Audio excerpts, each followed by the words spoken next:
In the vast emptiness of space, where the laws of war and conquest once ruled, a fleet of warriors encounters something far beyond their understanding. When they stumble upon a mysterious star system filled with abandoned warships and a seemingly abandoned civilization, their mission of domination takes an unexpected turn.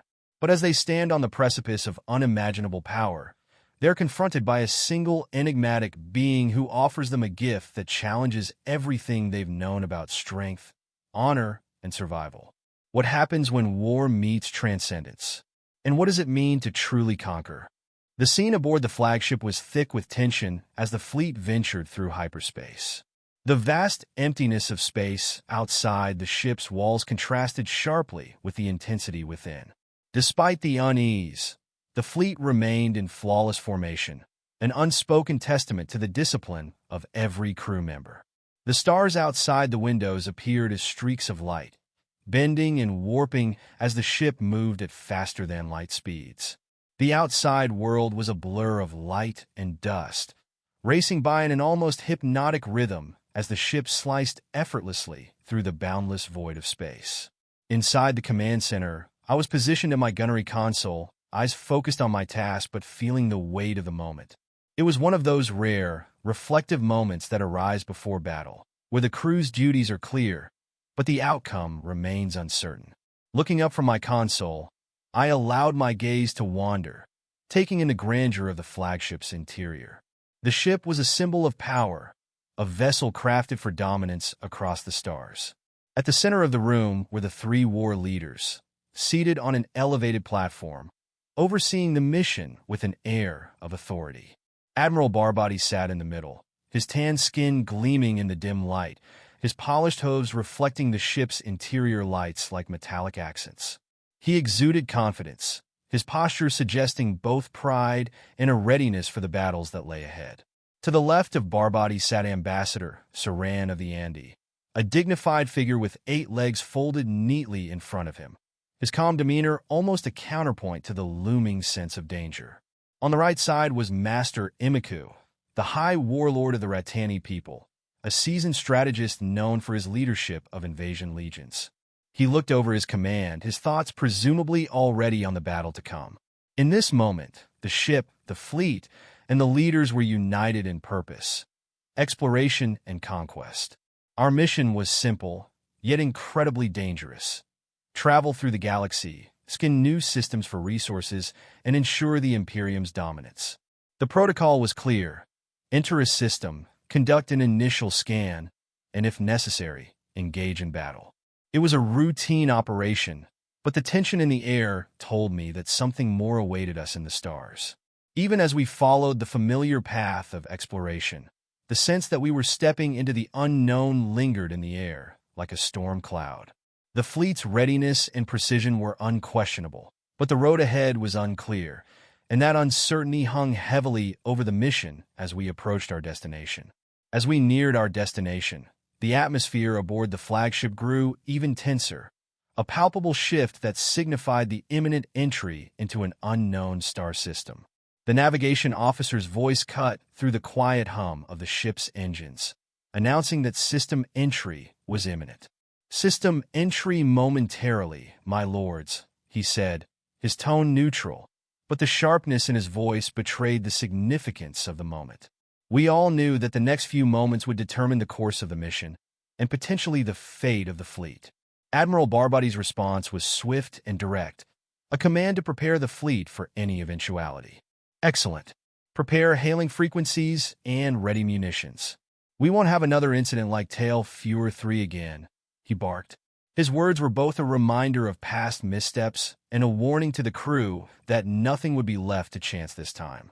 The mention of Tail Fewer 3 hinted at a previous disaster, a fleet caught off guard, a costly mistake that now fueled a heightened sense of urgency. The crew, seasoned and disciplined, reacted in unison, ensuring that all systems were prepared for whatever awaited us. As the ship transitioned from hyperspace, the external view of space outside the windows shifted dramatically. The once distant stars that had been streaking past us at light speed suddenly slowed, their motion becoming more defined as we began to materialize into real space. The familiar blur of light and dust outside the viewport gradually shifted into the reality of a star system. It was a disorienting experience, the change from the empty, swift passage of hyperspace to the stillness of a new system. But what we saw next made my heart race, a massive and almost incomprehensible sight. The system was filled with an unimaginable number of ships, their dark silhouettes blocking out the light from the system's main star. From the window, I could see ships of every conceivable size, ranging from small, nimble fighter craft to colossal battleships that could obliterate entire planets. The fleet was enormous, a swarming mass of warships, each one seemingly part of a single cohesive force. This sight was unlike anything I had seen before, and it was impossible to ignore the feeling of being vastly outclassed. The ships were arranged in a seemingly orderly fashion, floating in the void like a deadly, impenetrable wall of metal. It was then that the true weight of our situation hit home. We were not only facing a significant military force, but one that seemed to be everywhere, around us, between us, and beyond us. The sheer size of the armada before us suggested that this wasn't a random encounter. It was a deliberate positioning, a carefully orchestrated display of power.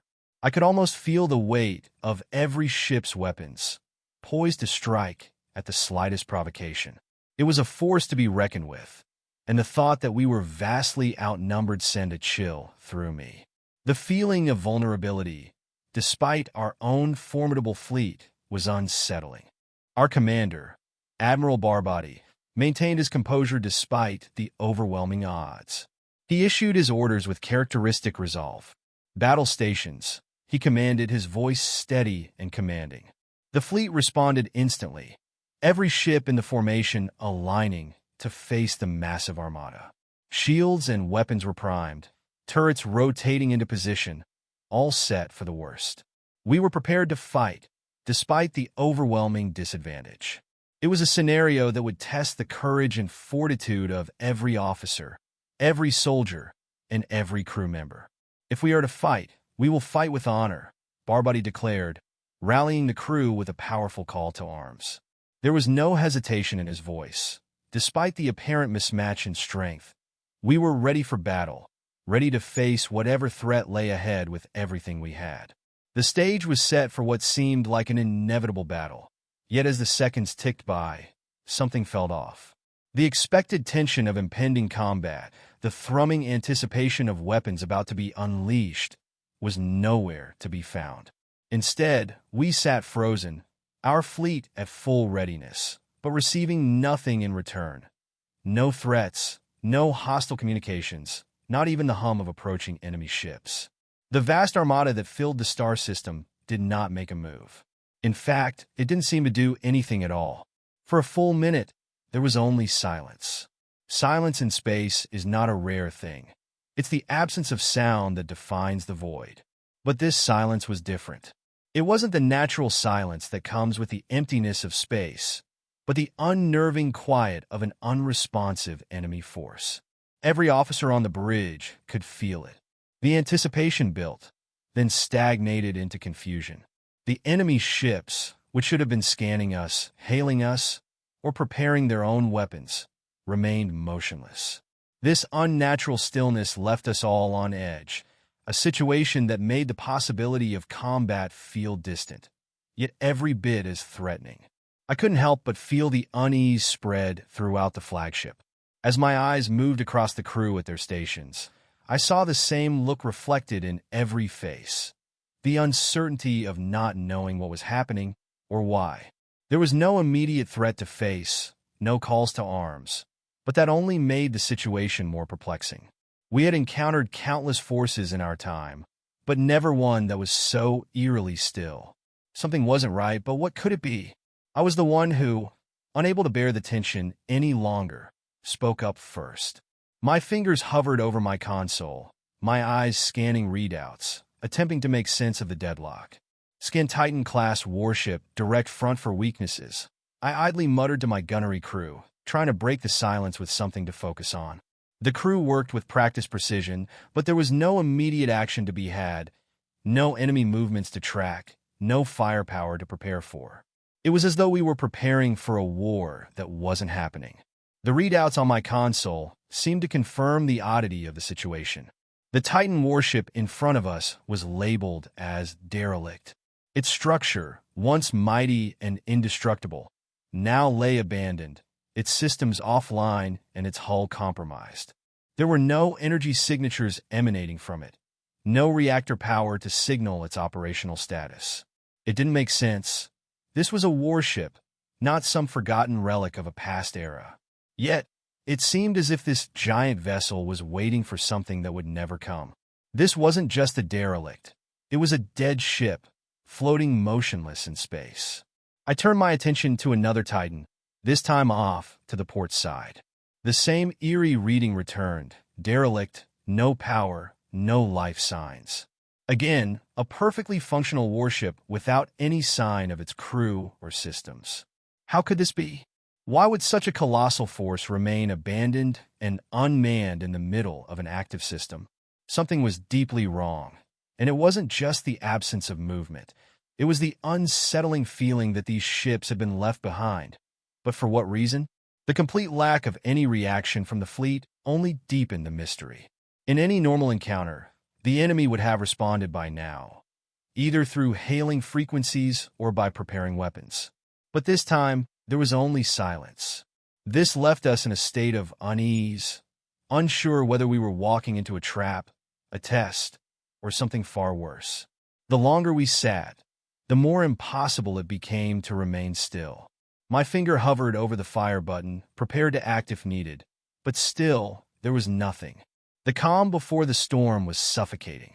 As we sat in the midst of this strange, unnerving silence, trying to make sense of the surrounding chaos, the full scope of the situation started to unfold. The star system before us was now revealed to be something far beyond what we initially expected. The hundreds of warships, from sleek fighter craft to enormous titans, hung motionless in space, their power systems either offline or completely absent. These ships, some of the most formidable in existence, should have been bustling with activity.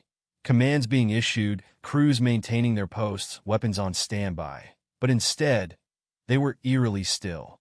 The titanic vessels, once symbols of power, now felt like ghosts, floating aimlessly in the void. The sense of abandonment was palpable. We continued our scans, trying to piece together the puzzle. The larger ships, those of the Titan class, looked pristine on the outside. Their structures appeared battle-ready, their armor gleaming in the dim light of the system's dying star. But beneath the surface, the truth was far more disturbing. There were no energy signatures, no signs of life, no sign of any operational systems whatsoever. It was as if these colossal warships had been left in a hurry, or worse, deliberately stripped of everything essential to function. Despite the ships looking perfectly capable of battle, they were useless without their internal components, crews, and reactors. I continued the scan, and the results only deepened the mystery. The entire system, from its battleships to its cargo vessels, seemed to share a common thread: emptiness. There were no power readings, no life signs. Even the smaller craft, once full of personnel and operational systems, appeared to be nothing more than empty husks. Every ship I scanned came back with the same chilling information: derelict, abandoned, non-functional. Even those that were once behemoths of warfare, ships capable of annihilating entire fleets, had been reduced to nothing more than hollow shells, left to drift aimlessly in the cold vacuum of space. The most puzzling part, however, was the planet below. It was not a barren wasteland, but rather, it was a graveyard. A vast and meticulously organized burial ground spread across the landscape, stretching for miles. As my probe made its way across the planet, I could see that the land was divided into neat square plots. Each plot contained smooth, engraved stones, some of which bore the names, origins, and species of the life forms buried beneath them. It wasn't just a typical graveyard, however. It was a memorial on an enormous scale, with elaborate stonework, intricate carvings, and beautiful craftsmanship that spoke to a deep respect for the deceased. This graveyard was unlike anything I had ever encountered. The craftsmanship was so meticulous that it seemed impossible for it to be the work of machines alone. The stone structures were formed with precision, and even the glass windows of the buildings, though simple, created a strikingly mystical atmosphere with their stained glass panes casting colorful light across the graves. There was a quiet reverence to the place, as if the souls of the beings buried there were being honored in a way that transcended any known tradition. Yet, as peaceful as this graveyard seemed, the unsettling questions continued to mount. Who had built this memorial, and why were all these ships, these powerful titans and warships, abandoned here? It seemed as though there was a deliberate effort to remove all traces of life and functionality from the system. The abandoned ships, the burial grounds on the planet, the derelict warships, everything pointed to something far more profound than just an ordinary conflict or disaster. It was as if this place was some sort of final resting place for both ships and the species that once commanded them. It made no sense. Why would such a vast fleet of warships, including those in perfect battle-ready condition, be abandoned in this fashion? This was no ordinary graveyard. It was a testament to something far beyond the understanding of any of us on board the flagship. The more we scanned, the more the situation became increasingly surreal. As the fleet hovered, poised for battle, the sheer scope of the anomaly before us became evident. The number of derelict ships in the system was staggering. These weren't just abandoned vessels. They were mighty warships of unimaginable size, with no signs of life or energy. The Titans, dreadnoughts, and battleships, which should have been fully operational or at least have remnants of their crews on board, were eerily silent and inert. Every scan we conducted revealed the same haunting information. These ships were empty. No life signs, no power signatures, not even residual energy from their reactors. They were the perfect shell of warships, yet utterly useless. What truly set the situation apart from any we had encountered before was the mystery surrounding the vast fleet. These ships, despite looking operational, were clearly inactive. The question echoed in the minds of every officer aboard the flagship. Why were they here? There was no sign of battle or damage to the ships, yet everything that could potentially make them functional had been stripped away. What kind of force could have rendered these mighty machines powerless? Worse still, why had they been abandoned in such a desolate, uninhabited region of space? The possibility of a sudden enemy strike, sabotage, or a catastrophic system failure seemed unlikely given the scale of the abandonment. It wasn't just a few ships. It was an entire fleet. The complexity of the situation increased as we shifted our focus to the planet below. The surface of the world appeared far more tranquil, almost deceptively so. From the vastness of space, the planet looked like a peaceful, untouched haven, but as our scans revealed, it was anything but. The planet was home to what appeared to be a grand burial ground, a sprawling, stone-crafted memorial dedicated to unknown beings. The land was divided into vast plots, each one containing smooth stones etched with writing, some bearing the names and origins of the beings buried beneath them. The cemetery stretched endlessly, its precision and craftsmanship leaving little room for doubt. It had been meticulously planned and constructed. But whose remains lay here? And why was the entire planet seemingly dedicated to the memory of those lost? The unsettling part of this discovery was the fact that, while the burial grounds were awe-inspiring in their beauty and precision, they were also utterly tragic in their scale. The fact that this graveyard was located on a planet otherwise devoid of life raised further questions about its creators and the forces at play in this strange system. Who could have created such a place? The tombstones, some engraved with the names and species of the deceased, seemed to suggest a high level of cultural reverence, but the vast emptiness of the system around it seemed to suggest that the civilizations responsible for it had disappeared or left without a trace. We could not ignore the possibility that the graveyard was not just a burial site for deceased beings, but perhaps for entire civilizations or species that had once lived in the region and now no longer existed. Could it be that these ships, once a fleet of imposing warriors, had been abandoned because the beings who operated them had ceased to exist? Was this an ancient civilization that had vanished? Or had something more catastrophic caused the sudden disappearance of life across this entire star system?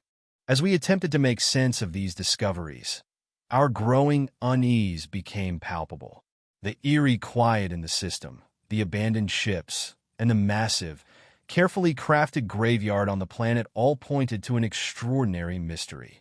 There was no sign of destruction, no indication of war, and no visible explanation for the state of the fleet or the graveyard.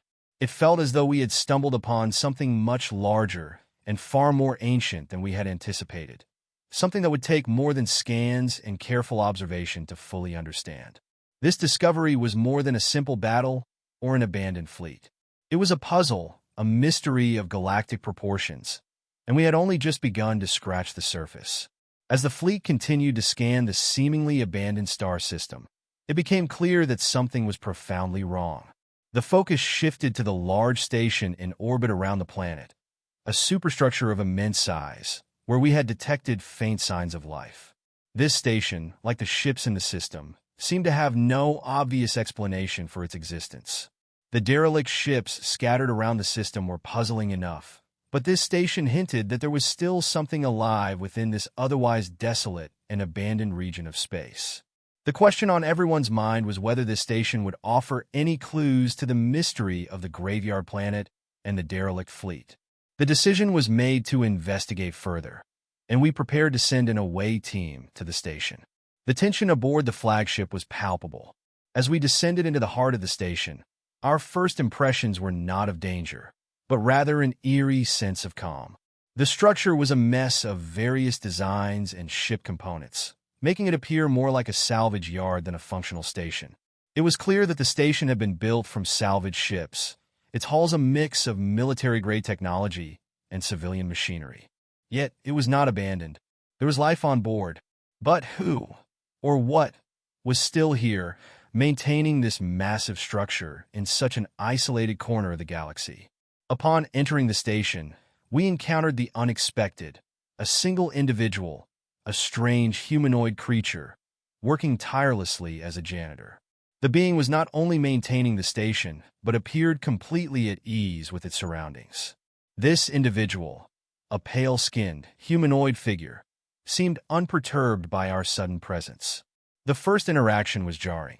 The creature seemed more preoccupied with cleaning the floors than acknowledging our arrival. Yet, when greeted, the creature responded with warmth and casual politeness. The exchange itself was surreal, even humorous, as it greeted each of us in turn, shaking hands and feet with a strange exuberance. It was a stark contrast to the tension we had been experiencing aboard our ships, and the nonchalant manner of the creature added to the absurdity of the situation. We quickly learned that this entity was the only life form remaining aboard the station. With a strange sense of matter-of-factness, the creature explained its long-standing role on the station. It identified itself as Martin, a former member of a now-ascended civilization. According to Martin, its species had transcended into a higher state of existence nearly 800 years ago, leaving behind a small number of beings who chose to remain in the material world. Martin had chosen to stay behind, drawn to the idea of cleaning up the trash, the abandoned ships and space debris left behind in the wake of the ascension. This revelation was staggering.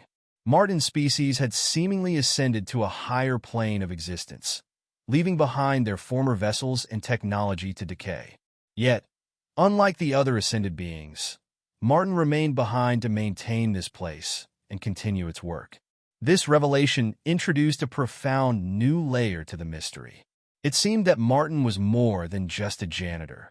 It was the sole remnant of a once great civilization that had abandoned the material universe.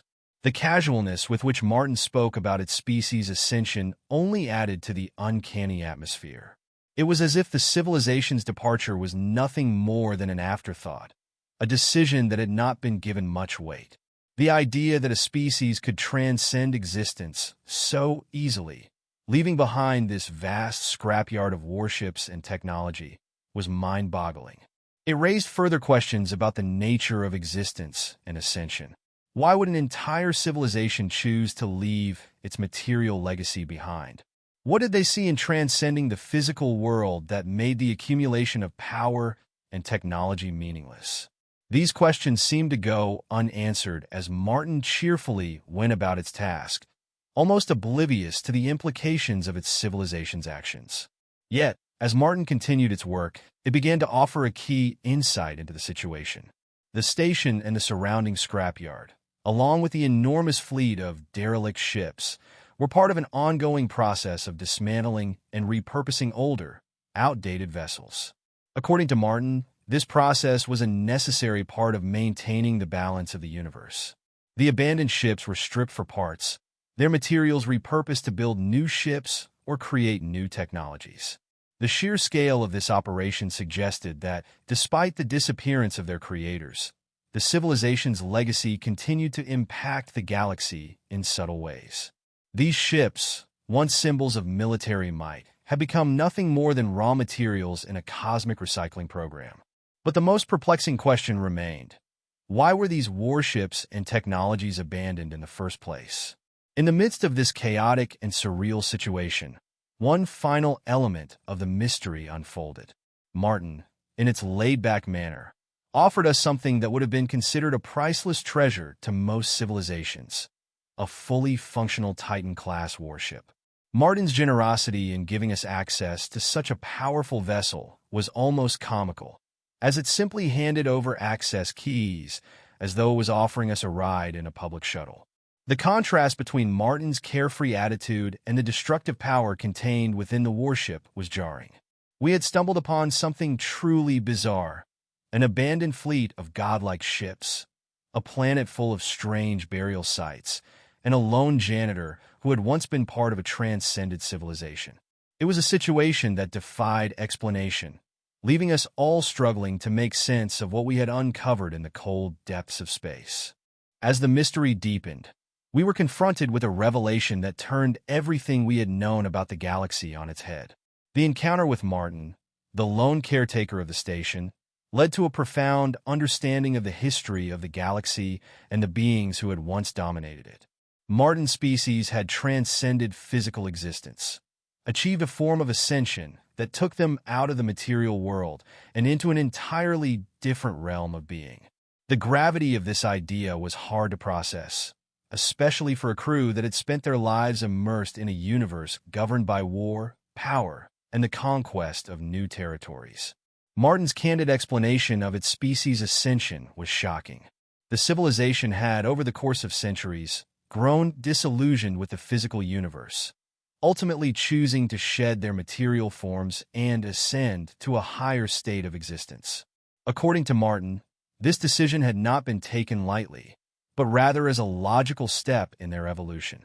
Their departure from the physical world, however, left behind vast quantities of ships, weapons, and technologies, some of which had been relegated to the scrapyard in the station's vicinity. These once powerful warships and other vessels now sat abandoned, awaiting disassembly and repurposing. The fact that they had been left to rot in space was, in Martin's words, not an act of abandonment, but rather a sign of the civilization's detachment from material concerns. To an outsider like us, the idea of transcending the physical universe seemed almost incomprehensible. The civilization had risen to a level of existence where the pursuit of war, power, and technological domination no longer mattered. All the incredible machines of war, dreadnoughts, titans, battleships, were now nothing more than obsolete artifacts. The once proud warriors, scientists, and leaders had moved beyond the need for such tools, leaving them behind for future generations to either discard or repurpose.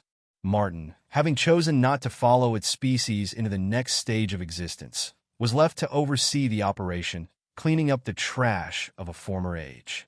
It was a bizarre and paradoxical situation. A being who had chosen to remain in a decaying universe of its own creation, maintaining what others had long abandoned.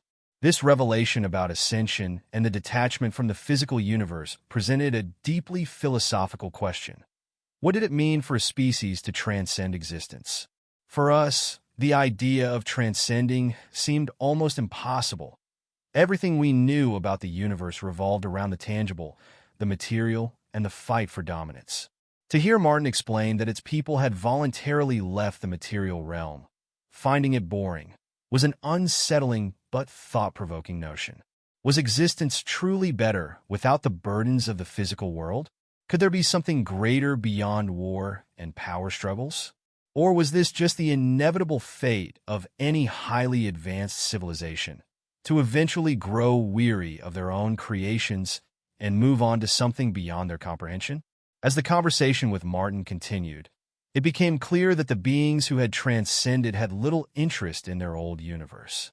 They had achieved a state of existence that freed them from the physical limitations we still faced. Yet, despite having shed the weight of material concerns, they had left behind their legacy in the form of ships, technology, and artifacts. These things, which had once been emblems of their power and might, were now nothing more than remnants, detritus of a bygone age. For a species that had achieved such incredible heights, this abandonment of their material possessions seemed like a natural, albeit strange, progression. The conflict we had once known, the dominance of fleets, the endless struggle for supremacy, no longer held any meaning for these transcended beings. Martin's role as the lone caretaker of this abandoned legacy was both a symbol of the past and a reminder of the cost of transcendence. It was almost as if Martin had been left behind on purpose, not due to any sense of neglect, but rather because it had chosen to remain, seeing value in the mundane task of maintaining the detritus of the old world. To them, this was merely a transitional period, something to be tidied up before moving on to whatever awaited them in the next phase of existence. But for us, it was a stark reminder that no matter how advanced or powerful a civilization becomes, there is always the possibility of outgrowing the very things that once defined it. In the end, this understanding left us in awe of the civilization's journey. It wasn't just about the technology, the ships, or the power they had wielded. It was about a deeper realization that one day, even the most powerful empires might choose to move on from the material world altogether. The strange, seemingly nonsensical nature of the situation, with derelict ships scattered across the galaxy and a solitary caretaker attending to them, was a reminder that our place in the universe was temporary, and that all things, no matter how grand, could one day fade away. The peaceful, almost whimsical attitude of Martin toward its task of cleaning up the scrapyard only underscored this realization. Sometimes, even the most advanced civilizations can lose interest in the physical world they once dominated, choosing instead to leave it behind in search of something greater. After the team had spent considerable time digesting the revelations about the transcended civilization and the strange state of affairs in the abandoned star system, an even more unexpected turn of events occurred. As the group processed the enormity of the situation, Martin, the lone caretaker of the station, offered something completely unexpected, a chance for the crew to take one of the mighty Titan-class warships left behind in the scrapyard. This moment was not just another unusual aspect of the encounter. It was a stark reminder of how the rules of the galaxy and its power dynamics were being entirely reshaped by the bizarre nature of this encounter. The first moment of surreal absurdity came when Martin casually offered one of the derelict Titan-class ships to the crew, without any hint of hesitation or resistance. The massive ships, once symbols of unimaginable power and destruction, were now relics in Martin's eyes, objects to be discarded and dismantled as part of his role in maintaining the mothball salvage yard. To most of the crew, the idea of even approaching such a ship would have seemed impossible. These warships, after all, represented the pinnacle of military might, and yet here was Martin, nonchalantly offering one up for the taking.